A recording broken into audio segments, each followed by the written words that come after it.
Here's how to set up Parsec for remote desktop streaming. Download and install the Parsec app, then sign into an account. If you do not have one, go to parsecgaming.com, click Login, then Sign Up, and create an account using your email, username, and password. Open the app and sign in. Go to Settings, then the Host tab, and make sure hosting is enabled if you want others to connect to this computer.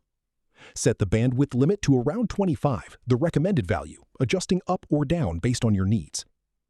In the Client tab, set the renderer to DirectX 11 if you experience issues with DirectX 12 or Vulkan. Turn off VSync and make sure GPU decoder is selected. If you do not have a strong GPU, switch to software decoding and enable H.265 HEVC instead. Go to the Computers tab and click Share to generate a connection link. Copy and send this to the device that wants to connect. On the connecting device, paste that link into the box at the bottom right and click Join to start the session immediately. You can also add friends directly by their name or ID in the Friends tab for quick access without sending a link each time. If this helped you out, hit that subscribe button for more straight-to-the-point tutorials on step-by-click.